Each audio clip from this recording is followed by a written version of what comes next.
dipersembahkan oleh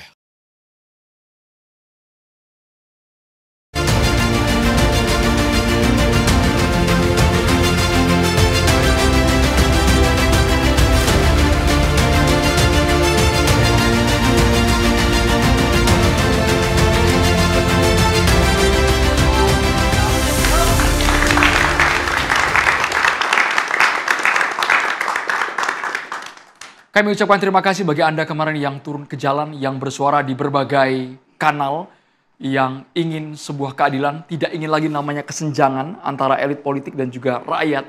Jangan sampai ada ucapan, tindakan, perkataan yang melukai hati rakyat. Aksi unjuk rasa akhir Agustus 2025 kita berharap bukan hanya sebatas narasi, tapi ada transformasi. Ada empati yang ditunjukkan oleh pemerintah. Tapi tadi kami mendapat informasi bahwa aksi tersebut tidak sekedar berlangsung damai, kondusif.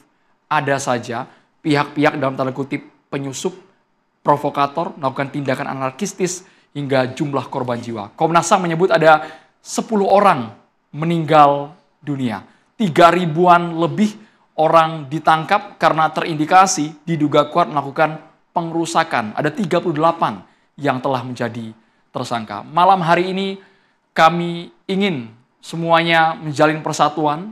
Kita tidak ingin lagi adanya chaos yang luar biasa yang dipertontonkan. Kami juga turut berduka atas 10 orang. Ada ASN, ada mereka yang bahkan tidak bersalah menjadi korban jiwa dalam aksi unjuk rasa.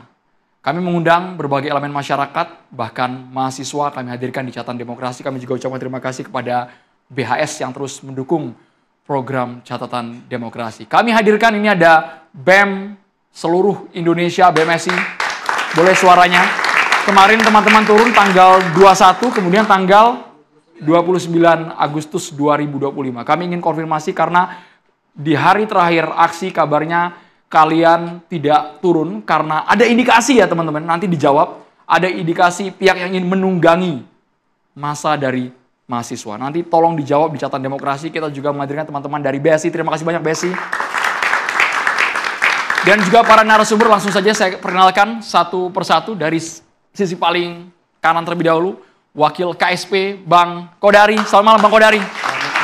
Assalamualaikum warahmatullahi wabarakatuh. Waalaikumsalam warahmatullahi wabarakatuh. Jelas kita masih suasana berduka karena dikejutkan oleh aksi yang terjadi di tanah air. Politikus Partai Gerindra Bang Hendar Sam. Malam Bang Hendar Sam.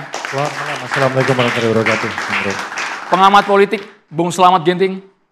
Selamat malam Bung Slamet Ginting. Assalamualaikum warahmatullahi wabarakatuh. Waalaikumsalam warahmatullahi wabarakatuh. Kami juga menghadirkan Ketua Komisi Dakwah Ukhuwah dari Majelis Ulama Indonesia. Assalamualaikum Pak Kiai Haji Holil Nafis. Ada juga budayawan Mbah Sujiwo Tejo. Selamat malam Mbak Tejo. Presiden Aspirasi Asosiasi dari Serikat Pekerja Bu Mira Sumirat. Malam Bu Mira Sumirat. Assalamualaikum, selamat malam Pak Pandu. Dan juga dosen STH Indonesia Jentera Mbak Asfinawati. Selamat malam Mbak Asfinawati. Malam semua. 5 legislator bukan hanya minta maaf, mereka betul-betul menyesal atas perkataan yang dianggap melukai rakyat, tapi saat ini status mereka sudah dinonaktifkan dari parlemen. Kita simak bersama permintaan maaf dari para legislator. Dengan segala kerendahan hati dan hormat yang begitu besar untuk masyarakat Indonesia, saya Nafa Indria Urbah meminta maaf yang sebesar-besarnya atas setiap perkataan yang keluar dari mulut saya yang menyakiti hati masyarakat Indonesia. Kiranya ada pintu maaf yang besar untuk saya dimaafkan. Saya Eko Patrio menyampaikan permohonan maaf yang sedalam-dalamnya kepada masyarakat atas keresahan yang timbul akibat perbuatan yang saya lakukan. Tidak sedikit pun terbesit niat dari saya untuk memperkeruh keadaan. Tentunya ke depan saya akan lebih berhati-hati dalam bersikap dan juga menyampaikan pendapat.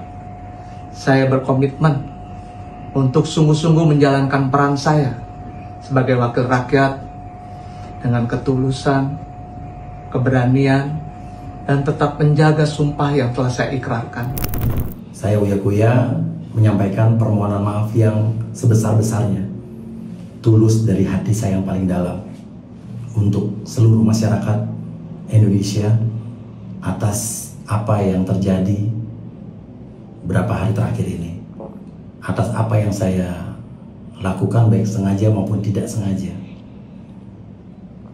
Kami memahami bahwa apa yang terjadi ini mengakibatkan luka yang mendalam bagi rakyat Indonesia. Mudah-mudahan ke depannya ini menjadi introspeksi yang sangat berarti buat saya dalam menjalankan tugas dan kewajiban saya sebagai anggota DPR RI. Tapi nyatanya permintaan maaf betul-betul tidak meredam kami semua dibuat tercengang ketika rumah para legislator tersebut diserbu oleh pihak yang tidak bertanggung jawab. Mereka mengobrak-abrik, mereka mengambil, menjarah barang dari rumah. Sekali lagi, jika Anda ingin menyuarakan aspirasi, penjarahan betul-betul tidak dibenarkan. Itu sudah kriminalitas. Dan setelah kita semua, pihak yang menyuarakan keadilan, menuntut agar ada sebuah pembenahan di negeri ini, Presiden Prabowo Subianto menegaskan, memerintahkan pula DPR akan mencabut tunjangan rumah yang saat ini diterima oleh anggota dewan berkisar 50 juta rupiah. Bukan hanya tunjangan yang akan dihilangkan, tetapi juga moratorium. Kunjungan ke luar negeri tidak ada lagi. Kita simak bersama berikut ini. Langkah tegas yang dilakukan Ketua Umum Partai Politik adalah mereka masing-masing dicabut dari keanggotanya di DPR RI. Tapi yang membuat kami terkejut hari ini ada pernyataan dari Presiden Prabowo Subianto bahwa sangat menyayangkan ketika gedung rumah dinas, bahkan gedung DPRD di Makassar dibakar, itu merupakan indikasi bahwa perusuh yang melakukan. Arahnya ke makar. Kita lihat bersama berikut ini. Saya tidak ragu membela rakyat. Saya akan hadapi mafia-mafia yang sekuat apapun saya hadapi atas nama rakyat. Saya bertekad memberantas korupsi. Sekuat apapun mereka. Demi Allah, saya tidak akan mundur setapapun. Saya yakin rakyat bersama saya. Demi Allah, saya tidak akan mundur setapak pun. Itu merupakan pernyataan dari Presiden Prabowo Subianto. Tapi saya dengarkan terlebih dahulu fakta di lapangan dari Koordinator BEM seluruh Indonesia, Mas Ikram. Apakah betul ada indikasi pihak yang ingin menunggangi teman-teman mahasiswa? Mas Ikram, gunakan mic-nya boleh. Baik, kami ini turun ke jalan dengan melakukan konsolidasi. Dan kami turun dengan tertib menyuarakan apa yang menjadi aspirasi masyarakat, apa yang menjadi keresahan masyarakat. Namun yang kami sedikit kebingungan ketika setelah di pukul 6 atau setelah terlambatnya itu pukul 7, itu ada pihak-pihak yang masuk dari arah yang berbeda menggantikan mahasiswa di situ. Nah, mungkin di berbagai macam cuplikan video kita bisa melihat bahwasanya mereka yang tidak menggunakan alma mater, menggunakan topeng segala macam. Nah, seperti itu mungkin yang bisa saya jelaskan. Teridentifikasi pihak-pihak itu tidak menggunakan alma mater, mereka berusaha untuk ikut membaur dengan kalian. Teridentifikasi siapakah itu? Ya, itu dia. Ada orang-orang atau oknum-oknum yang ikut berbaur bersama massa aksi dari mahasiswa yang pada akhirnya memicu keributan, kekeosan dan lain sebagainya mungkin. Berarti Anda membenarkan indikasi penyusup ya, memang benar, ada di lapangan? Iya, benar. Karena saya benar-benar di sini memastikan bahwasanya mahasiswa tidak sama sekali itu melakukan tindakan-tindakan vandalisme ataupun tindakan-tindakan anarkis.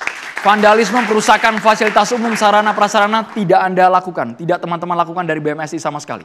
Mungkin sebagai mahasiswa, wakil daripada suara rakyat, kami memang ada melakukan hal-hal sedemikian, namun tidak terhadap perusakan fasilitas-fasilitas umum. Mungkin hanya sedikit untuk menunjukkan kekesalan, menunjukkan amarah bahwasanya kami sudah lelah. Kami mahasiswa mewakili rakyat ini sudah lelah sekali. Ribuan kali kami turun ke jalan, tapi apa yang kami dapatkan mungkin seperti itu. Yang paling membuat lelah, yang paling membuat teman-teman BMSI betul-betul harus turun, kami harus menyuarakan, kami ingin adanya perubahan. Apa Mas Ikram? Ya, kami benar-benar ingin perubahan itu ada. Kami ingin pemerintah hadir. Kami ingin DPR turun tangan untuk dengan cepat mengatasi segala permasalahan yang ada. Hari ini kami menuntut secara tegas bahwa setiap ada masa aksi dari mahasiswa, baik itu masyarakat atau di luar oknum yang melakukan tindakan-tindakan anarkis itu untuk dijumpai, didengar. Kami butuh didengar. Dan setelah didengar lalu apa? Kami ingin mereka melakukan tindakan atau mengambil tindakan cepat. Menjelaskan kepada masyarakat setransparan mungkin bahwa ada upaya yang bisa dilakukan dengan cepat, ada upaya yang bisa atau ada langkah yang bisa diambil menengah atau jangka panjang. Dijelaskan secara transparan supaya mahasiswa dan masyarakat tahu bagaimana sih proses tindakan pengambilan keputusan oleh pemerintah tersebut. Baik, saya boleh ke Mbak Aspinawati. Masyarakat ingin transparansi, ingin perubahan yang cepat, tapi menurut Anda apakah sudah cukup untuk meredam, membuat seluruh peserta aksi ini paling tidak cooling down, Mbak? Setelah Prabowo menjelaskan, dapat laporan pula DPR akan mencabut tunjangan moratorium kunjungan ke luar negeri, itu sudah cukup, Mbak? Ya, sebetulnya kan kalau kita lihat aksi-aksi ini adalah penggelembungan dari yang sebelum-sebelumnya. Dan tuntutannya banyak sekali. Dan saya mau lihat soal kerusuhan itu ada dua. Satu, ada seperti kata Pak Presiden, ada yang menyusup. Tapi kan kalau kita lihat di publik ada juga masa anak muda yang keluar, yang turun ke jalan, ikut mengambil. Misalnya salah satu yang menurut saya sangat harus kita potret adalah bumbu dapur pun diambil. Kalau ada bumbu dapur di sini ditaruh, apakah bapak-bapak ini berlima akan ambil meskipun gratis? Pasti tidak. Karena tidak kekurangan apapun. Jadi kalau bumbu dapur saja diambil, itu kesusahannya udah seperti apa. Saya mau memaknai di situ ya. Nah kalau kemudian soal penyusup, saya pikir negara harus bertanggung jawab membuat tim pencari fakta yang independen, bukan hanya menuding, tapi kalau itu benar kita senang dong kalau ada tim pencari fakta, kita juga kepingin tahu. Nah kalau tuntutan-tuntutan sebetulnya jauh sekali, nyaris tidak pernah ada yang dikabulkan seperti kata Mas Ikram tadi dan teman-teman mahasiswa dan lain, teman-teman buruh, tidak pernah ada yang didengar. Misalnya perampasan rakyat, perampasan uang masyarakat melalui undang-undang Omnibus Law Cipta Kerja, perampasan kepastian kerja melalui Omnibus Law Cipta Kerja, tentang lingkungan melalui Omnibus Law Cipta Kerja, itu nggak pernah didengar gitu ya. Jadi menurut saya sebetulnya melihat fenomena saat ini bukan hanya menghukum, tapi kemudian melihat kepada diri sendiri, kenapa itu bisa terjadi. Itulah sebetulnya yang diajarkan oleh ilmu dalam melihat kejahatan, yaitu kriminologi. Kalau ada kejahatan itu orang tidak hanya dihukum karena itu cuma kacamata hukum. Tapi kenapa ya sampai ada fenomena itu? Tapi kami berharap dari fenomena yang kemarin ketika ada aksi berhari-hari non-stop, semua pihak bukan hanya terpusat di Jakarta tapi di sejumlah wilayah itu akan didengar oleh eksekutif. Nah ini juga persoalannya kan. Publik akan gini, sebetulnya kan ada aksi reaksi. Ada orang ke pengadilan mendapatkan kecurangan. Ada orang ke polisi dipukul. Ada orang aksi dipukul. Dia kemudian bertanya, saya harus melakukan apa lagi nih? Saya melakukan aksi sampai jam 6 dan tidak ada undang-undang yang melarang itu, saya dipukul. Saya pernah juga tahun 2020, 2019 harus lari-lari karena baru jam 4. Emang ada aturan di Indonesia? Emang ada undang-undang bahwa demonstrasi hanya boleh sampai jam 4, hanya boleh sampai jam 6? Apakah di undang-undang dasar kita ada aturan itu? Kan tidak ada. Jadi saya merasa sebetulnya harusnya dilakukan pemerintah dan DPR itu melihat tuntutan yang lebih mendasar. Kemiskinan struktural, perampasan tanah rakyat, perampasan sumber daya masyarakat. Ketika ada anggota DPR diambil bumbu dapurnya kita ribut. Tapi ketika ada tanah masyarakat Indonesia jutaan, kita ada yang ribut, pejabat publik tidak ada yang ribut. Ada yang dibunuh karena mempertahankan tanahnya, itu di mana-mana di tempat, dari NTT sampai ke Kalimantan, tidak ada yang ribut, hukum tidak bekerja. Jadi rakyat diajarkan ini sebetulnya sama pejabat publik, sama elit politik. Oke. Bang Kodari ingin komentar dulu boleh? Ke Bang Kodari dulu, saya boleh Bang? Masyarakat ingin ketika tuntutan ini disuarakan, ada tindak lanjut ya? Bang Kodari, tidak hanya sebatas lisan didengarkan masuk kuping kiri keluar kuping kanan. Ya, saya kira pasti pemerintah berusaha semaksimal mungkin ya untuk bisa memenuhi aspirasi masyarakat. Misalnya kalau terkait dengan peristiwa beberapa hari ini, tadi kita menyaksikan di depan bagaimana Pak Prabowo bersama dengan ketua-ketua umum partai menyatakan bahwa ya tunjangan perumahan dicabut. Saya kira itu merupakan suatu reaksi yang sangat konkret. Kunjungan ke luar negeri juga dicabut. Sebelum itu di dalam kabinet Merah Putih Pak Prabowo pun juga sebetulnya bekerja untuk meringankan beban-beban dari masyarakat. Ketika Pak Prabowo mempraktekkan atau menerapkan kebijakan efisiensi, itu kan sebetulnya ditujukan untuk memperbaiki kesejahteraan masyarakat. Bagaimana kemudian program-program yang ada itu langsung ke masyarakat. Dan ada banyak sekali program-program Pak Prabowo yang betul-betul ditujukan langsung kepada masyarakat. Baik itu terkait dengan MBG misalnya untuk meningkatkan kualitas gizi anak-anak kita, yang faktanya adalah 20% itu masih stunting. Kemudian juga sekolah rakyat yang betul-betul konkret sekali, membuka akses kepada mereka-mereka yang tidak mampu, yang tidak bisa sekolah untuk bisa sekolah dengan sebaik-baiknya. Akses kepada perumahan, baik mendirikan rumah maupun perbaikan rumah. Bagaimana misalnya Menteri Perumahan Pak Marwara Sirait berusaha untuk mencari tambahan anggaran dari 220.000 rumah yang mau dibangun menjadi 350.000 rumah. Tapi sebelum masuk ke banyak Kemudian program itu dari KSP, Bang Kodari. Saya kira ini harus dijelaskan, Mas. Karena dikasih kesempatan dulu. Karena jadi kami begini yakin juga sekali misalnya ya. DPR gini, hanya pintu masuk ya, Bang Kodari ya. Kita bicara mengenai apa ya? Mengenai rakyat, kita harus bicara mengenai program-program yang sudah dilaksanakan. Program kita nyata itu semua. Bicara mengenai opini-opini saja begitu. Jadi tidak benar kalau pemerintah itu tidak mengabulkan keinginan masyarakat. Saya lanjutkan lagi ya. Jadi misalnya kemarin 2-3 hari yang lalu saya datang ke Johar Baru bersama dengan Pak Menteri Perumahan untuk melihat hasil renovasi perumahan yang dilakukan oleh Kementerian PU bersama dengan masyarakat begitu. Jadi ada CSR dan itu adalah jawaban terhadap fenomena serakah nomik atau kesenjangan yang tadi disebut oleh Mbak Asfinawati. Bagaimana mengajak pengusaha untuk bisa berbagi dengan masyarakat. Saya pribadi melihat fenomena beberapa hari ini akar persoalannya adalah kesenjangan.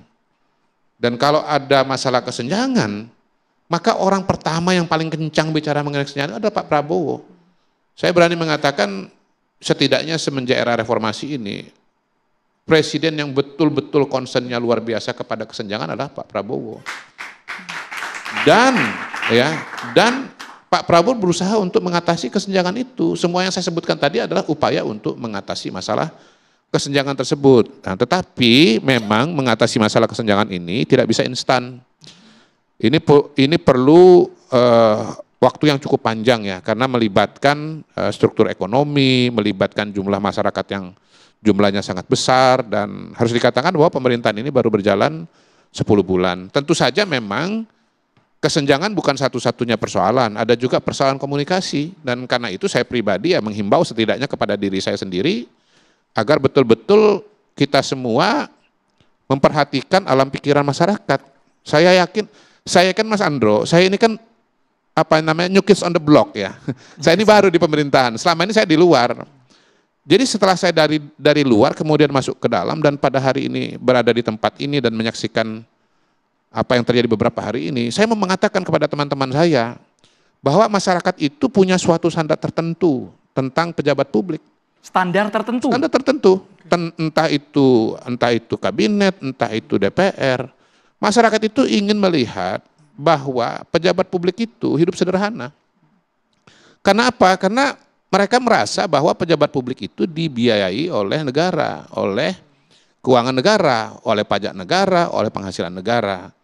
Bahwasanya kemudian individu tertentu ya datang dari latar belakang swasta misalnya atau pengusaha ya, atau misalnya kayak saya sendiri, saya selama ini di swasta, saya berusaha. Itu satu hal. Tapi begitu saya ke dalam, maka masyarakat melihat saya itu sebagai pejabat publik dan ada kriteria-kriteria tertentu yang masyarakat tuh kalau melihat saya, ini pejabat publik nih. Jadi apa yang dia pakai misalnya begitu. Itu adalah hasil dari apa yang dia jalankan sebagai pejabat publik sekarang ini. Tidak semua orang tahu dan memahami bahwa misalnya ke belakang itu beliau adalah atau seseorang itu adalah dari swasta misalnya. Nah, saya kira itu yang perlu jadi introspeksi setidaknya bagi diri saya pribadi bahwa kesenjangan itu adalah fenomena ekonomi, tapi juga fenomena sosial dan fenomena psikologi. Dan disitulah kemudian terkait dengan komunikasi.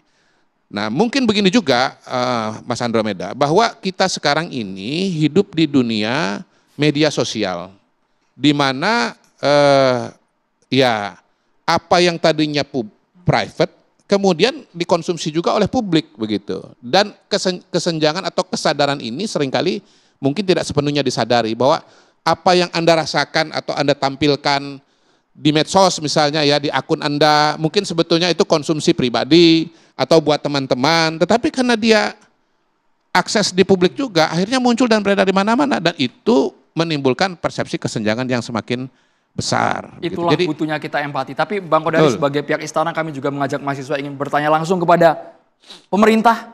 Mas Ikram, bertanya langsung kepada Bang Kodari.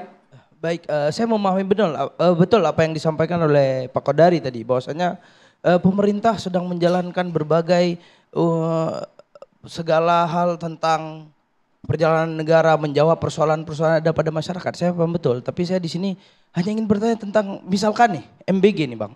Ini MBG ini udah berjalan Bang. Tapi yang pemerintah tahu itu MBG yang ada di Jakarta. Lalu bagaimana dengan MBG-MBG yang berjalan di daerah-daerah? Nah, saya ini berasal dari Aceh Bang. Nah, di Aceh sana ini MBG tidak jelas Bang.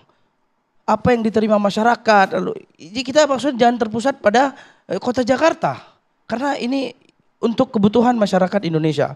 Kalau memang pemerintah ini ingin membantu siswa-siswi yang ada di sekolah, lalu dengan pendistribusian yang tidak jelas, ini saya rasa hanya akan menambah masalah baru, tidak menyelesaikan masalah sama sekali, lalu menambah masalah baru. Juga yang perlu saya sampaikan adalah seharusnya pemerintah melakukan upaya untuk membuat harga bahan pokok makanan menjadi murah. Sehingga apa? Kami bisa beli sendiri itu. Tidak kami mengambil atau menerima dari suapan pemerintah. Itu mungkin Bang. baik, langsung saya jawab saja.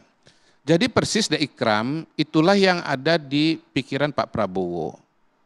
Kalau kita bicara kebijakan publik, di situ ada beberapa elemen. Pertama tentu political will. Kalau political will sudah jelas ya dari Pak Prabowo. Tapi ada juga yang namanya teknokrasi.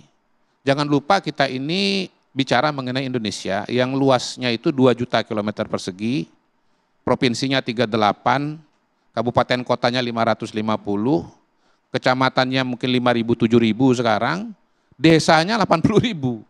Jadi perlu waktu untuk mengimplementasikan program-program yang bersifat nasional. Nah, saya informasikan satu hal, Dek. Pak Prabowo itu, BGN, Badan Gizi Nasional, sebagai pelaksana makan bergizi gratis, itu dalam rencana semula, dalam tahun 2025, itu mendirikan 5.000 SPPG.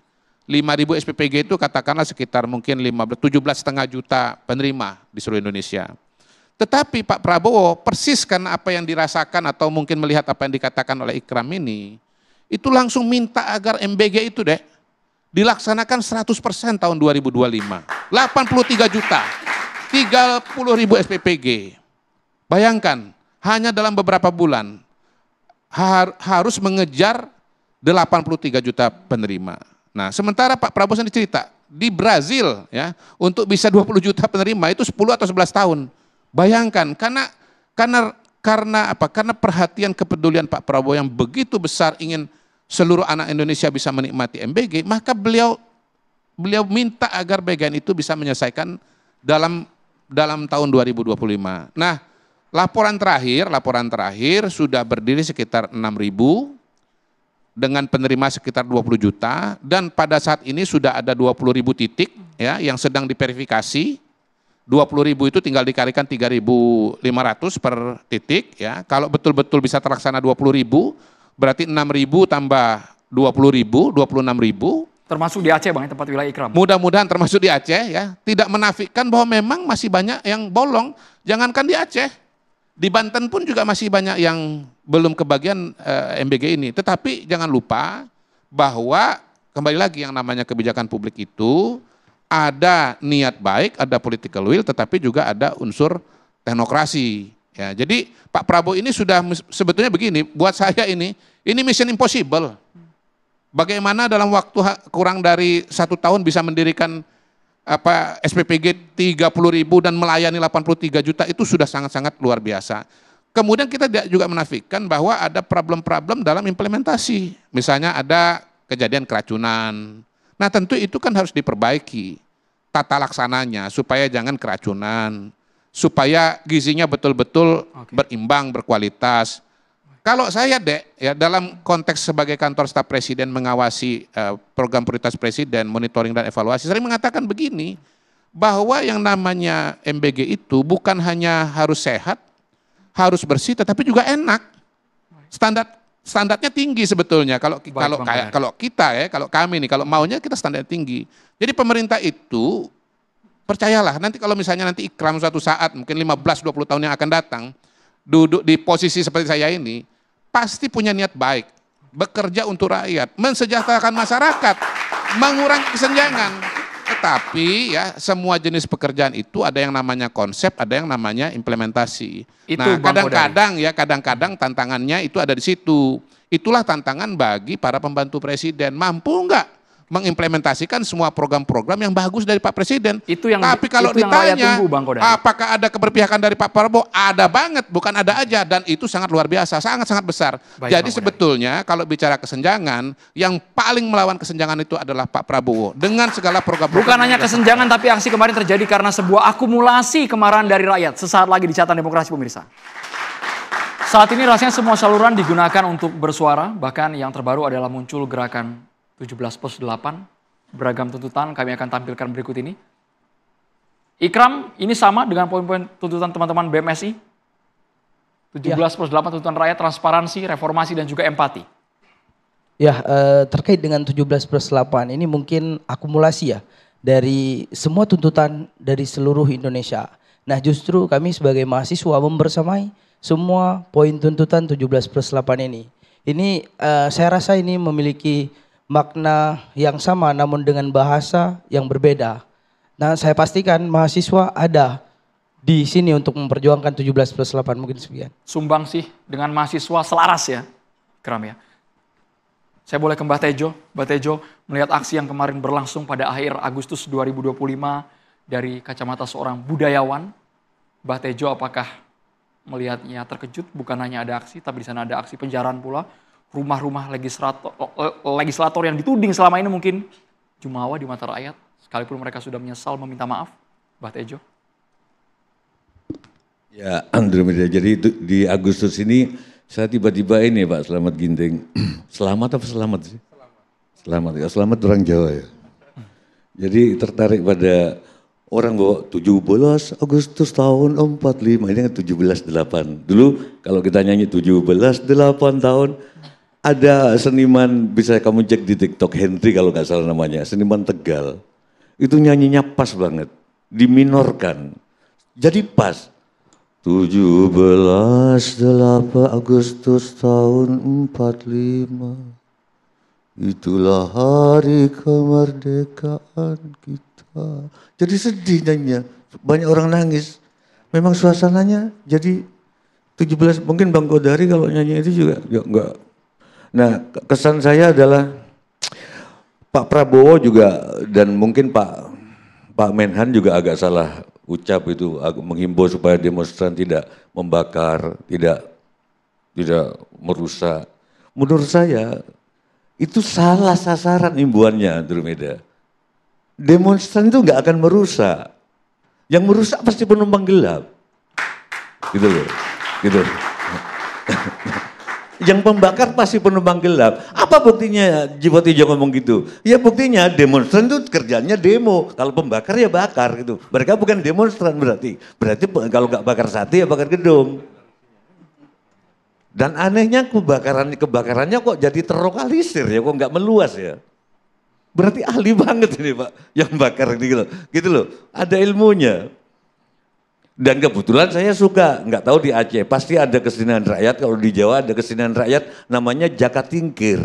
Jakat Tingkir itu supaya dia dapat kedudukan kekuasaan, dia dilengserkan oleh seorang sultan, tiba-tiba dia membuat kerbau itu ngamuk di mantra-mantrai, disebut Kebuan Danu, Maison Danu, dia ngamuk di Demak, nggak ada yang bisa menyelesaikan kecuali dia sendiri.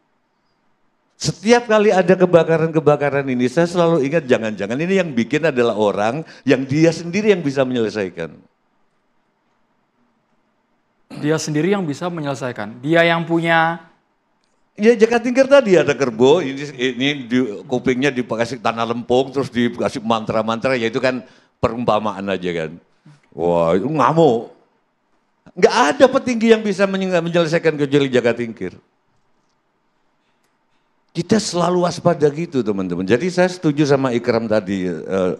Mungkin sore sudah pulang, tapi ada penyusup, tapi terus pemberitaannya ada kebakaran. Terus ada imbauan, nanti jangan bakar-bakar, jangan. Kalau mengimbau gitu, mestinya saya usul ke Pak Mas Kodari, hei para pembakar jangan ngebakar ya, bukan para demonstran. Demonstran nggak gitu.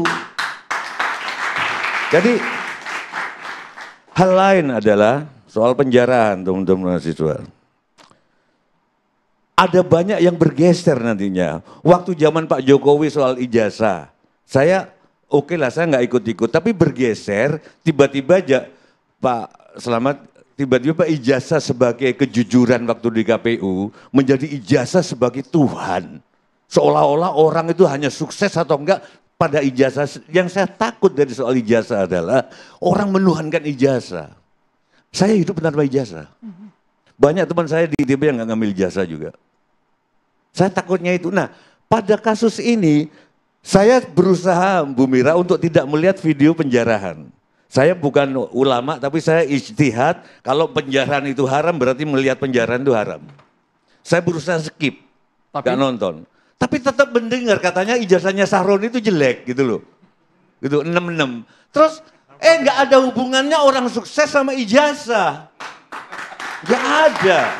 Setiap kali Ikram, setiap kali melihat orang sukses yang aku tanyakan adalah dia pasti dalam hidupnya pernah mengambil risiko yang aku gak berani ambil. Itu yang harus kita didik ke masyarakat, jangan iri kepada orang kaya. Saya pernah syuting di nggak usah saya sebut namanya, dia pengusaha batik. Di jalan utama di Solo, rumahnya kecil masuk, begitu masuk itu 2 kali lapangan bola. Pertama saya iri, Mas, tapi lama-lama dia pasti pada tahun 70-an, 60-an mengambil risiko yang Sujiwo Tejo jadi pengecut gak berani ambil. Jadi nggak ada alasan, cuman begini, pertanyaan saya justru ke Pak Askodari. Kita berteman, dan saya tahu bahwa sampean sangat membela Jokowi kan. Itu sangat, walaupun sekarang ngebela Prabowo, mungkin karena keberlanjutan ya Prabowo. Pertanyaan saya ketika meredam ada Pak Prabowo, ada Bu Mega, ketua-ketua partai, dan ada ketua MPR, Gibran kok nggak ada ya? Itu, ada apa ini? Dan betulkah kata teman-teman bahwa ojol-ojol yang dikumpulkan oleh Gibran adalah ojol-ojolan? Enggak, ini pertanyaan, ya gitu loh. Karena sepatunya aja 2 juta katanya gitu loh. Dan gitu loh. Itu aja pertanyaan. Bang Kodari langsung dijawab tanpa basa-basi Bang, tanpa muter-muter Bang, to the point aja Bang Kodari. Begini, saya nggak hadir ya pada acara di mana Presiden bersama dengan ketua-ketua partai tampil pada waktu itu. Tapi saya kira jawabannya itu, bahwa itu adalah forum Pak Prabowo bersama ketua-ketua partai yang berada di parlemen. Sekaligus juga itu jawaban terhadap pertanyaan yang pernah diajukan kepada saya. Kenapa Mas Kaisang tidak ada dalam pertemuan tersebut? Mas Gibran? Sekaligus, kan saya udah bilang. Oh sekaligus. Ketua Umum PSI? Ketua PSI. Kenapa Mas Kaisang nggak ada? Karena PSI tidak punya kursi di parlemen, tidak masuk ke parlemen. Jadi itu adalah forum Pak Prabowo bersama dengan ketua-ketua partai yang punya kursi di parlemen. Nah, kenapa kursi di parlemen? Tentunya satu yang terlibat dalam proses pembuatan kebijakan, baik dalam pemerintahan maupun di DPR. Karena wakil-wakil dari partai politik yang ada di DPR itu ketua umumnya adalah mereka-mereka yang berdiri bersama Pak Prabowo. Dan itu juga yang menjelaskan kenapa di situ ada Pak Bahlil, ada Pak Zulhas gitu. Tetapi kok ada Bu Mega juga? Karena memang forumnya bukan forum pemerintah, tetapi forumnya adalah forum yang di mana Pak Prabowo bersama dengan ketua-ketua umum partai. Gitu. Kenapa tidak ada wapres tadi, Bang Kodari? Ya. Kan presiden sama wakil presiden satu paket. Gitu aja kok repot. Saya sendiri kalau ada acara, biasanya kalau ada Pak Kastap saya nggak perlu hadir lagi. Besok nih ada acara nih, ya apa meninjau perumahan, ya yang beberapa hari selalu hadir. Saya beberapa hari lalu hadir, Pak Kastap nggak ada. Besok itu Pak Kastap hadir, saya ngapain hadir juga? Karena antara kepala dengan wakil itu adalah satu paket, Pak. Supaya tidak redundant, supaya tidak tumpang tindih. Bu Mira dari buruh juga dilibatkan oleh Presiden Prabowo Subianto. Tadi pertanyaan berikutnya, yang nomor 2 pertanyaannya apa? Wapres. Ojol-ojolan tadi saya kan. juga nggak bisa ngomong. Kita kalau nggak hadir di tempat itu, kita jangan terlalu sok tahu ya. Ini Ikram bisa cerita karena ada di lapangan ya, Ikram ya. Gitu. Saya nggak ada di situ. Foto-fotonya bisa ngomong. Bang Kodari. Tapi jawaban yang saya dengar, yang kira-kira saya tahu ya. Mas Gibran itu mau ketemu dengan ojol, lalu komunikasi dengan apa tuh namanya aplikator itu, Gojek ya, Gojek. Nah komunikasi dengan aplikator yaitu Gojek begitu. Nah Gojek mengirimkan orang-orang tersebut. Perwakilan ya. Perwakilan. Nah siapa yang datang? Ya tergantung kepada Gojek. Mas Gibran juga belum tentu hafal. Karena kami ingat betul Presiden Prabowo mengundang semua pihak, bukan hanya ojek online, tapi buruh juga dilibatkan. Bu Mira harus bersuara di Catatan Demokrasi sesaat lagi, Bu. Kita harus jeda terlebih dahulu, pemirsa. Kita langsung ke Ibu Mira Sumirat, Presiden Aspirasi Perwakilan Serikat Buruh. Kemarin kami yakin betul ketika buruh turun masih kondusif, Bu, sampai sore hari. Tapi saat malam terjadi chaos yang tidak terkendali. Ya, Bu Mira. Yang pertama saya menyampaikan duka cita yang mendalam untuk wafatnya, tewasnya 10 orang sipil. Ada dari ojol, mahasiswa, ada yang lulusan dari SMK, ada juga tukang beca, ada staf DPRD. Dan kami berharap tidak ada lagi korban jiwa untuk setelah ini.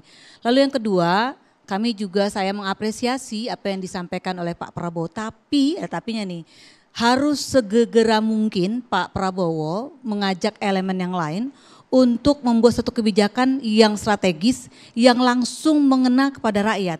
Saat ini rakyat kondisinya sedang tidak baik-baik saja. Bisa dibayangkan saat ini rakyat menghadapi satu lapangan pekerjaan yang sangat sulit.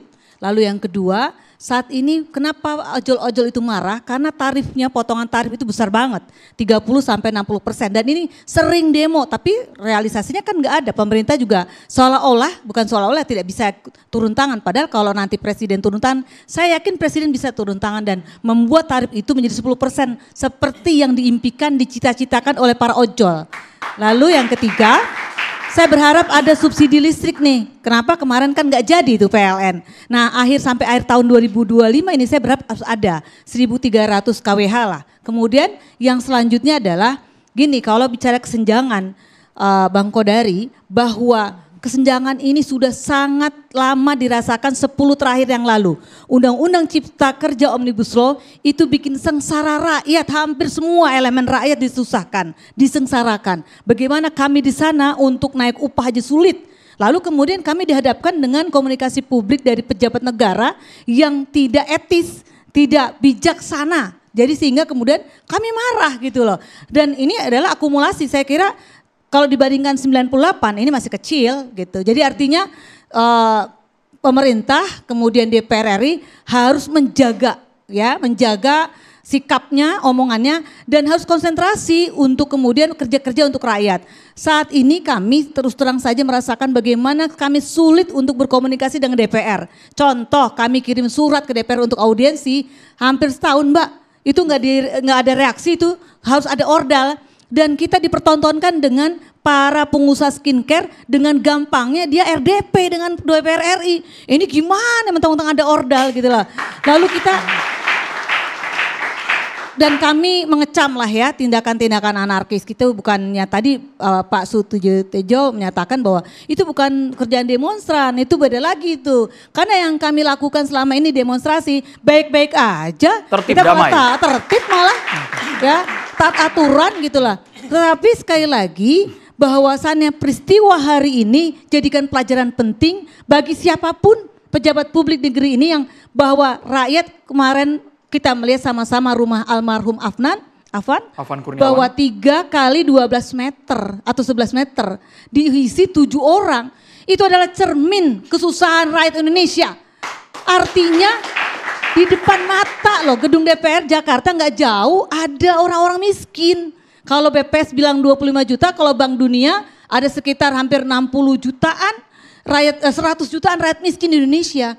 Artinya ini yang empatinya di mana gitu loh. Kemudian muncul dengan seenak-enaknya saja ada pengumuman kenaikan gaji yang buruh pekerja ini kalau minta naik gaji susahnya minta ampun.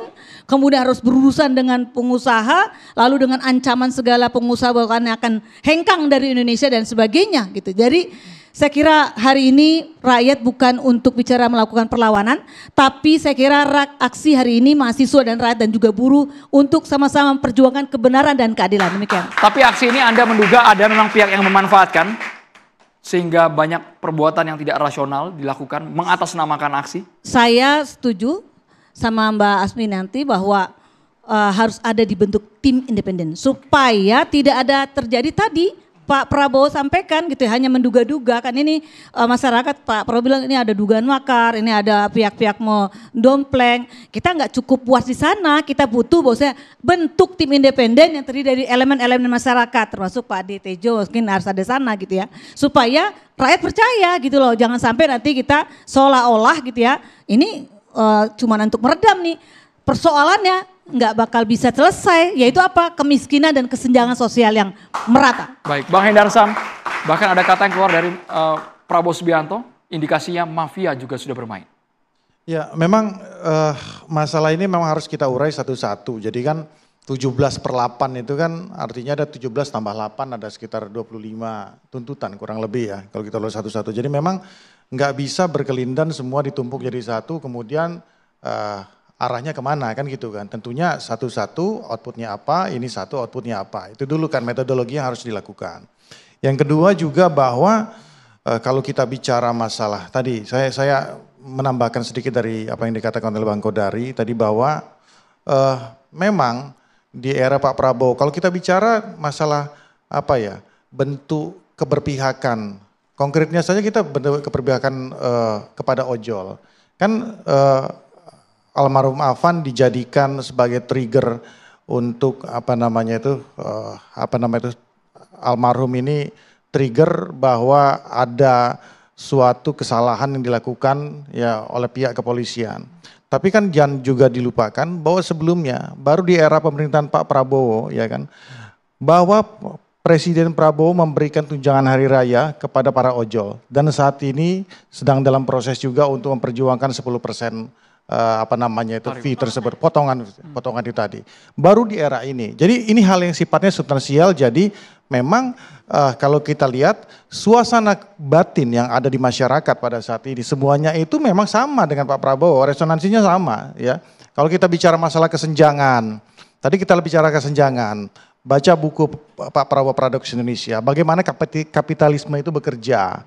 Ya kan, dari atas menetes ke bawah itu kan ciri-ciri kapitalis ya. Angkanya ekonomi 5,1%, yang nyicipin berapa? Cuma 1% manusia, kapital ini kemudian. Kemudian ini yang ingin diubah oleh Pak Prabowo bahwa ada ideologi baru yang saya katakan ini ekonomi kerakyatan, bahwa bottom up, bahwa para rakyat-rakyat kecil ini digerakkan untuk kemudian menunjang ke atas. Backbone-nya adalah mereka-mereka ini. Masalah program MBG, tadi saya tambahkan dikit. Masalah program MBG itu kenapa sih? Orang banyak sekali mengatakan sedikit nyinyir, ini program populis. Seperti itu. Saya katakan ini bukan program populis menurut saya. Karena apa? Ya kan? Karena kalau kita bicara, ya kita bicara by data aja Mama. 10.000 makanan yang tersaji dengan baik, dengan 3 kotak atau 3 makanan yang basi yang akan terspotlight yang mana? Yang basi. Yang basi. Jadi ini bukan program populis. Secara itu resikonya besar sekali. Karena itu bad news is a good news bagi mereka yang memang tidak suka bahwa para kapitalis ini ya kan tidak suka mereka ini akan disingkirkan secara pelan-pelan oleh Pak Prabowo. Kan ini kan menjadi sesuatu hal yang harusnya kita kalau berpikir jernih. Tapi beliau kan nggak manfaatkan itu. Yang kedua, parameternya. Kalau masalah MBG tadi saya bertajam. MBG ini kalau kita lihat akan berhasil itu mungkin akan di 10 tahun. Kemudian setelah mungkin beliau tidak lagi menjabat gitu loh. Dan ketika SDM kita maju karena MBG, ya kan, pemerintahan berikutnya penerus beliau bisa mengklaim ketika Indonesia SDM kita maju, mengklaim bahwa itu di era pemerintahan setelah Pak Prabowo. Tapi tuntutan tadi apakah bisa dilakukan oleh Prabowo dan juga pemerintahannya? Ya makanya kan bukan hanya fokus ke MBG ya saja. Kita kan harus fokus ke MBG saja. Kita harus breakdown lagi. 17+8 itu apa-apa saja. Nah, yang saat ini kan yang sudah ada RUU perampasan aset, ya kan? Itu akan segera sudah dikonsolidasikan kepada para ketua-ketua umum partai yang ada di parlemen untuk segera ditindaklanjuti.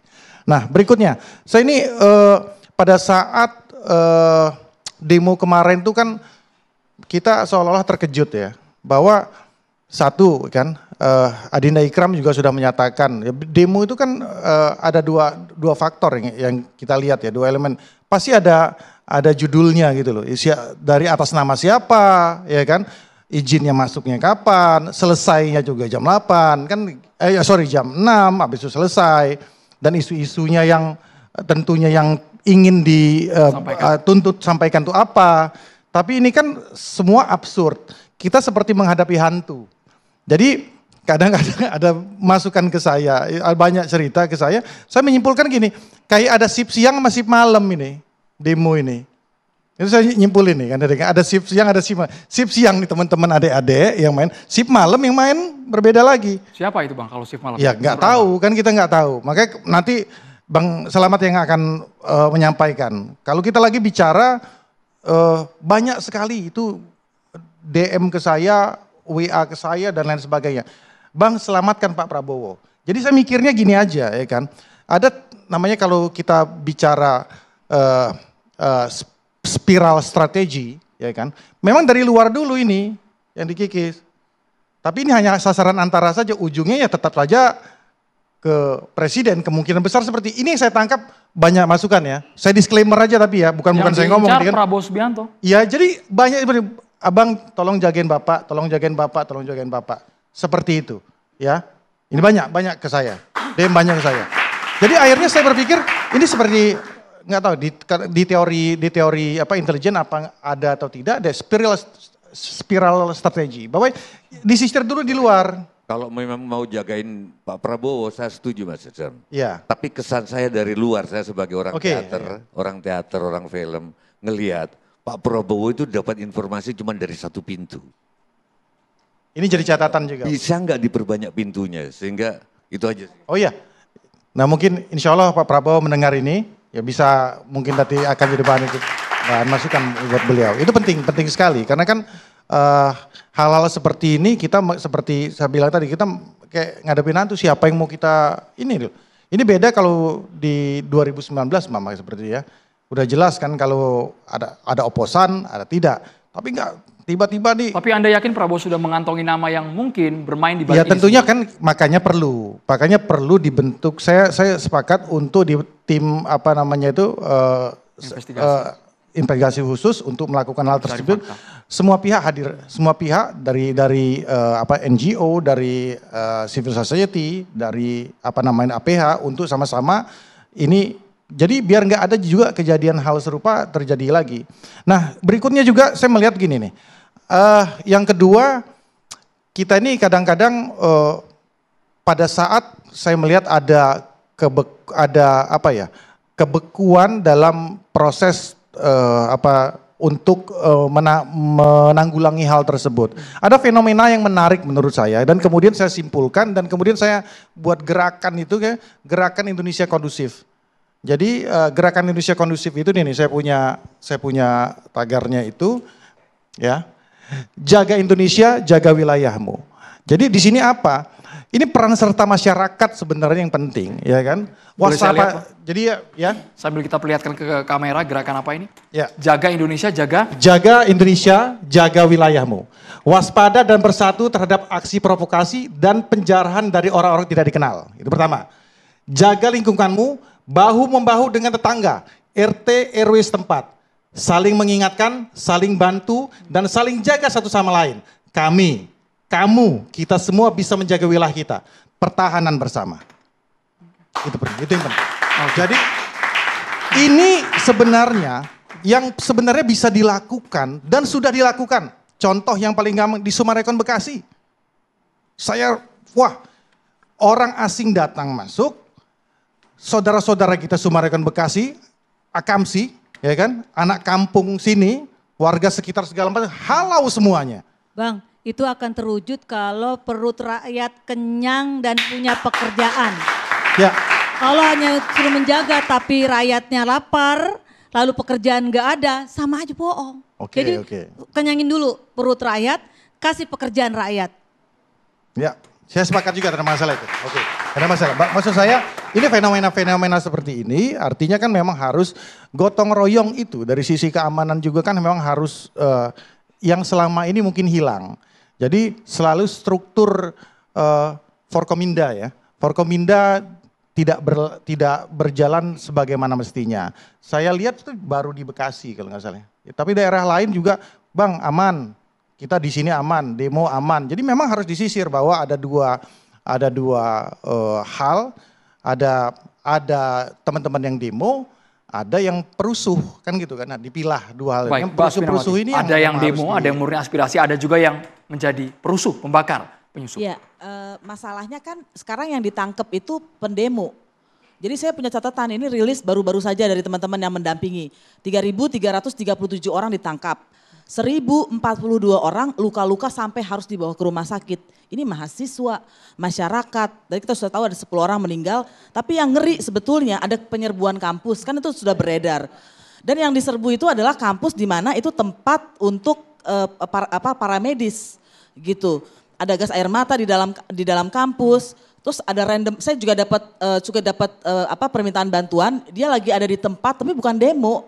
Baru pulang dari ulang tahun teman dan lain-lain, dipukul, digebuk, begitu ya. Dan ini nggak satu orang. Ini tervalidasi Mbak ya informasinya? Ini tervalidasi. Saya terkoneksi dengan jaringan teman-teman LBH yang sekarang sedang mendampingi. Mereka nggak tidur-tidur itu. Datang ke Polda, ke sana, kemana, dan itu tidak hanya di Indonesia. Tidak hanya di Jakarta tapi di Indonesia. Dan yang ngeri itu artinya sebetulnya ketika Pak Prabowo mengatakan ada makar terorisme, kemudian kepolisian menerjemahkannya ini demonstran ini, mahasiswa ini. Dan itu dikejar ya, jadi bukan cuma orang ketika di lapangan, ini sudah pulang. Orang lagi baru pulang dari mana, dicegat, dipukul gitu ya. Jadi saya merasa ini ada masalah di tubuh kepolisian kita dalam melihat aspirasi masyarakat. Saya nggak tahu ini masalahnya ada di mana, apakah salah menerjemahkan kemauan Pak Prabowo, atau Pak Prabowo membuat perintah di luar yang kita tahu, atau memang ini kebiasaan selama 10 tahun Pak Jokowi, karena polisi kan begitu kerjanya 10 tahun. Begitu. Bang Hendar Sam. Ya, saya tanggapi. Jadi memang saya sepakat dengan hal itu. Makanya kita sama-sama mendorong untuk membentuk tim investigasi khusus ya yang benar-benar independen untuk mengurai masalah ini. Jadi kalau Mbak Aspi tadi mengatakan seperti itu, saya di 2019 ini adalah koordinator dari teman-teman aktivis yang pada saat itu kurang lebih kalau dikumpulin itu 70 lebih, belum lagi masalah di Bawaslu 450 sekian. Saya dampingi dia, saya koordinatornya. Mbak Mira Sumirat mungkin tahu ya bagaimana kita bekerja. Jadi yang saya alami ya ketika kita melakukan advokasi, ini kita nggak bisa juga samaratakan. Ketika kita melakukan advokasi terhadap kawan-kawan kita yang ada pada saat itu, ya kan, nggak bisa juga dikatakan semua itu pejuang demokrasi, kriminalisasi. Karena ketika kita berdialog dengan pihak kepolisian, akhirnya tercapai satu kata sepakat bahwa yang bisa kita bebaskan mereka-mereka, contoh, yang tidak membawa senjata tajam, ya, yang tidak membawa batu, ya kan. Yang tidak ada indikasi menuju kekerasan, tidak membawa bom molotov. Nah kalau ini bagaimana kita mau bebasinnya? Walaupun itu tanda kutip, kadang-kadang kita kenal juga orangnya. Saya setuju di situ ya, Bang. Ya gitu. Saya setuju di situ. Jadi biar tidak digeneralisir. Proses hukumnya itu harus diberikan. Karena bahkan penjahat sekalipun, pembunuh sekalipun harus ada pengacaranya. Abis ini langsung Ini dijelasin. pengacara nih, saya harus kasih tahu yang terjadi di lapangan. Ada 2 setidaknya pengacara pendamping dari YLBHI itu juga dipukul, tidak boleh. Dan banyak sekali sekarang pendamping-pendamping, pengacara-pengacara tidak boleh mendampingi ini. Bahkan orang yang membunuh pun dia kan boleh didampingi. Itu kan negara hukum kita kan di situ. Boleh didampingi, nanti pengadilan lah yang memutuskan, bukan polisi yang memukul. Apalagi ini termasuk yang ramai semalam di Unisba, Unpas ya? Unisba ya. Yang ramai Unisba juga. gini, ini Rektor Unisba itu sudah melakukan press conference, bisa dicek di YouTube. Ini Rektor Unisba yang bilang ya, bukan orang lain nih.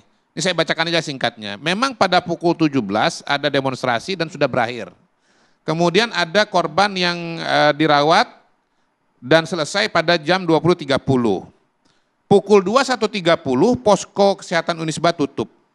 Pukul 21.30 massa yang disinyalir bukan mahasiswa datang dari berbagai titik dan memblokir jalan-jalan di Kota Bandung. Ini kan ceritanya Ikram ini. Dan apa yang tadi disebut oleh Mas Jiwo, antara demonstran dengan perusuh ini memang dua yang berbeda. Massa gerombolan tersebut yang memicu tindakan aparat kemudian diberitakan menyerang kampus Unisba. Betul bahwa sweeping dilakukan karena massa bergelombol di sekitar kampus Unisba. Dan seterusnya dan seterusnya.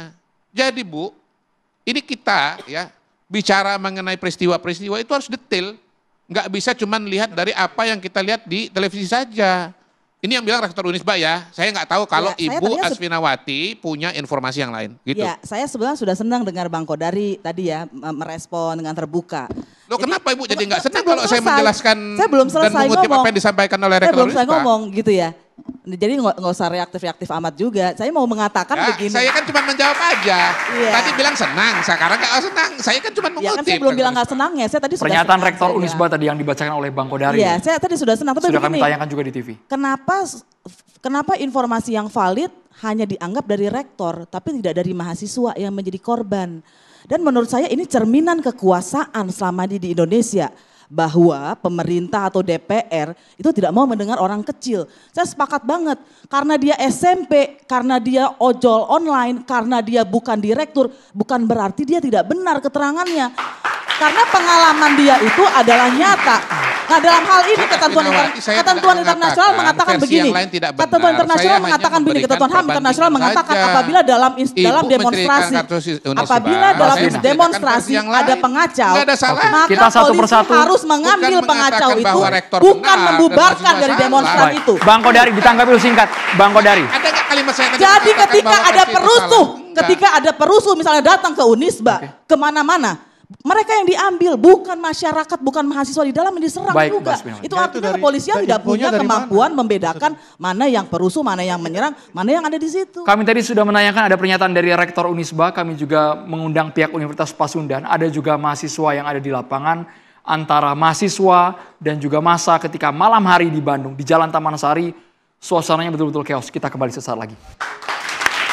Kita langsung ke Bung Slamet Ginting, semua pihak ingin tim pencari fakta yang bergerak, ditangkap Bang, kalau memang betul ada dalangnya di balik aksi kemarin. Ya, saya sepakat mesti segera dibentuk tim gabungan pencari fakta yang independen. Saya pengalaman juga sebagai mahasiswa, saya biasanya ketika mau demo, saya udah perkirakan, kira-kira saya akan ditangkap berapa hari. Biasanya di tas saya itu, kira-kira 3 hari. Maka saya siapkan handuk kecil dulu, good morning, kemudian alat mandi, pakaian dalam dan segala macam. Ketika ditangkap polisi, memang saya udah menyiapkan diri bahwa kemungkinan saya ditangkap dan segala macam. Tapi tidak pernah ada kemudian batu dan segala macam. Jadi harus dibedakan masa aksi dan masa perusuh. Nah, karena itu saya ingin menganalisis secara politik ya. Jadi dalam analisis politik memang terjadi sebenarnya ketegangan struktural dan strategi negara dalam hal ini. Jadi gerakan massa itu adalah respon terhadap krisis legitimasi negara. Artinya apa? Pemerintah dan juga parlemen. Dan juga termasuk aparat penegak hukum di sini. Nah, protes ini bukan hanya persoalan adanya kekerasan, tetapi juga simbol penolakan terhadap struktur oligarki dan penggunaan kekuatan represif negara terutama oleh kepolisian selama 10 tahun era Presiden Jokowi waktu itu. Jadi ini hampir 11 tahun.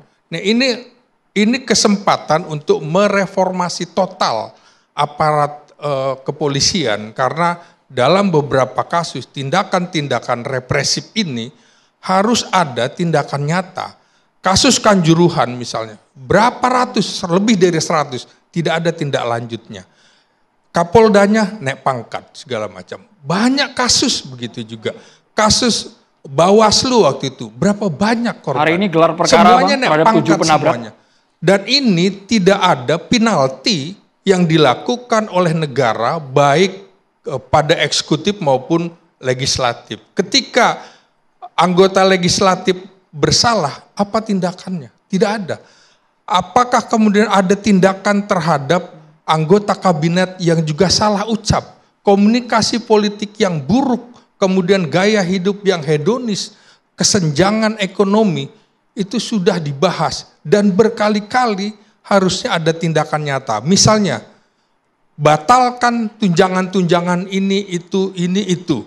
Kemudian supaya ada rasa keadilan, maka misalnya gaji DPR misalnya 12 kali UMR misalnya, seperti itu. Jangan kemudian tunjangan beras anggota DPR 12 juta, tunjangan beras saja. Sementara gaji-gaji kita itu termasuk beras di situ, pajak harus di situ. Ini pajak dibayarkan oleh negara. Itu kata-kata kemudian meminta DPR itu dibubarkan, itu adalah sudah kondisi kritis. Dan ini tidak ada sensitivitas dari anggota parlemen dan juga oleh pemerintah. Mengapa kemudian menyetujui kebijakan-kebijakan yang memang ugal-ugalan seperti ini? Nah, kemudian menurut saya negara dengan tindakan keras dan juga kriminalisasi dan malah membuat solidaritas massa yang menjadi marah akibat martir Alvan ini, juga ada menurut saya kompleksitas aktor di balik protes. Nah, ini harus semuanya harus jujur, kita harus bisa mengungkap siapa orang-orang di balik kasus demo itu. Saya kemudian mengidentifikasi paling tidak ada 5 aliran elit dan kepentingan. Pertama, oligarki. Kedua, elit politik yang tertekan menjelang reshuffle kabinet ini. Kemudian juga civil society, kemudian juga ada elit global, tidak bisa dilepaskan. Membahas politik dalam negeri pasti ada kaitannya dengan hubungan internasional, ada pihak asing di situ. Dan juga kelompok oportunis bayaran yang bersatu di jalanan dalam bentuk koalisi ad hoc. Karena ada kepentingan-kepentingan yang sama. Kemudian tentu saja lagi-lagi peran kekerasan negara, misalnya tadi demonstran dituding sebagai teroris dan agen anarkis, itu juga ucapan-ucapan seperti itu harus dipikirkan kembali oleh pemerintah. Karena yang diminta oleh rakyat adalah bukan mengirim tindakan tegas, tapi kirimlah rasa keadilan. Kirimlah rasa empati. Turunlah misalnya presiden bukan sebagai panglima militer, tapi dia adalah panglima pelayan rakyat. Jadi sosiologisnya harus dimunculkan. Kemudian tentu saja yang tidak bisa dipisahkan adalah ada dinamika media disinformasi di sini. Nah, gerakan protes yang kemudian ini memunculkan narasi-narasi kosong, termasuk apa yang diungkapkan lewat media sosial, AI segala macam. Kemudian ini juga tentu saja menyusup elemen masyarakat, campur tangan semuanya sehingga nggak jelas. Ini sebenarnya informasinya seperti apa? Komdigi di mana dalam hal ini? Perannya di mana? Terus Badan Siber Negara di mana? Badan Intelijen Negara di mana? Kemudian peran-peran kemudian media-media, Kementerian Sosial itu juga di mana? Ini kita harus pertanyakan. Baik, jadi kemudian kesimpulan ringkas yang bisa saya kemukakan adalah ketimpangan ekonomi itu tadi, kemudian tunjangan DPR juga harusnya ada pemangkasan anggaran publik, kemudian juga eskalasi aksi kekerasan ini, pembakaran kerusuhan di banyak kota. Ini artinya ada kegagalan elit penegak hukum, elit keamanan. Kalau dalam peristiwa 15 Januari 1974 dulu, itu beberapa jenderalnya harus dicopot. Dan ini tidak ada tindakan tegas yang hanya tidak bisa kemudian asapnya yang dikonsentrasikan di situ, tapi apinya yang harus dipadamkan. Apinya adalah masalah-masalah yang tadi telah dikemukakan. Terima kasih. Kita boleh ke Kiai Holil Nafis, tokoh lintas agama kemarin dilibatkan 16 ormas Islam, Pak Kiai. Apa yang disampaikan oleh Presiden Prabowo Subianto kepada para tokoh ulama? Iya, sebenarnya kan sama dengan disampaikan di media-media tentang kegelisahan apa yang terjadi akhir-akhir ini. Dan itu membutuhkan kita bersama untuk bersatu dan mencintai bangsa ini. Bagaimana cara meredamnya. Dan pada posisi itu sebenarnya kita tidak tahu siapa yang harus diredam. Karena kalau mahasiswa saya pikir gampang diajak berdialog. Tetapi kalau perusuh begitu kan susah, mana yang mau kita ajak benar, ajak mencintai dan menghentikan kerusuhannya. Yang menjadi persoalan berikutnya adalah kita ini sering merespon kalau ada kerusuhan. Ketika diajak bicara baik-baik kan tidak pernah ditanggapi. Ketika ada kerusuhan di sana sini akhirnya kan kita meresponnya. Sekarang kita tanya apakah mahasiswa yang menyampaikan tuntutan itulah yang diterima atau karena kerusuhan di mana-mana? Faktanya karena kerusuhan di mana-mana baru minta maaf, baru memperbaiki, baru dipecat, baru nonaktifkan dan seterusnya. Meskipun istilah nonaktif masih diperdebatkan ya. Nah saya khawatir kita punya tradisi bangsa ini mau merespon kalau itu ada huru-hara. Tapi ketika ada orang baik-baik tidak mau meresponnya dengan baik-baik. Banyak umpamanya tentang kesenjangan-kesenjangan tentang ekonomi lah yang paling mudah. Tentang wamen yang menjadi komisaris. Ya, kok orang yang sudah punya jabatan masih ditambah lagi. Kemudian orang-orang yang nggak mendapat pekerjaan, punya kemampuan yang cukup, tidak karena ijazah Pak Tejo, tapi memang punya kemampuannya ada dan ijazahnya ada, mereka kesulitan mencari hidup.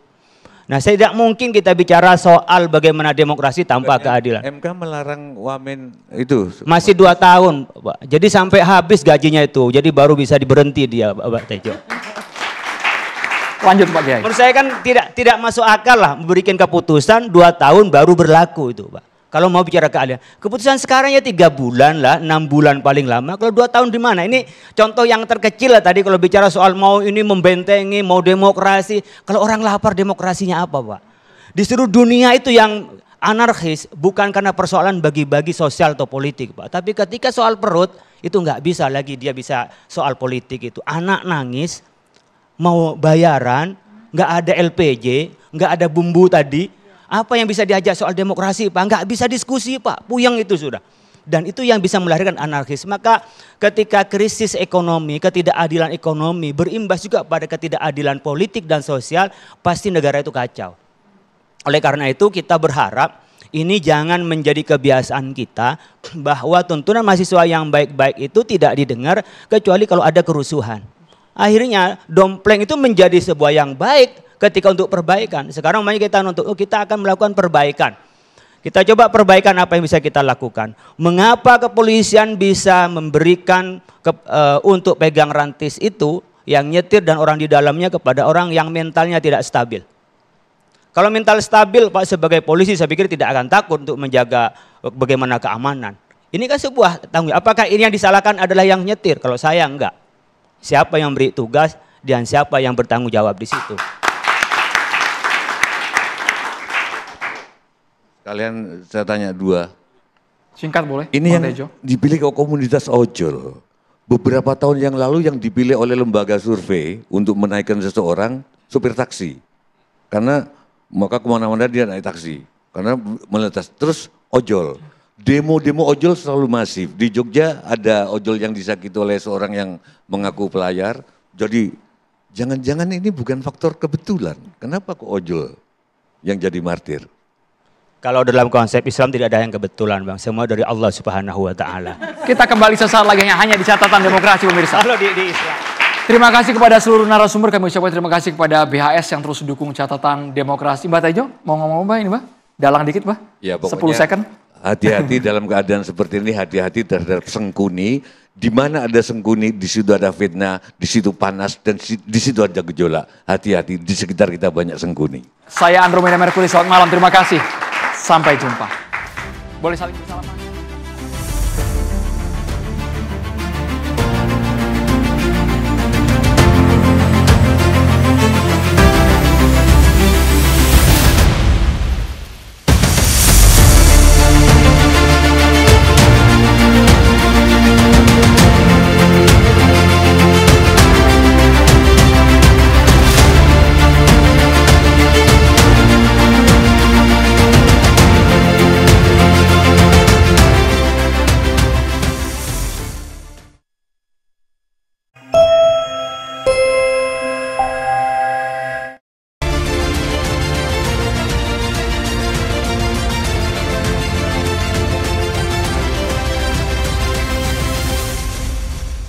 Dipersembahkan oleh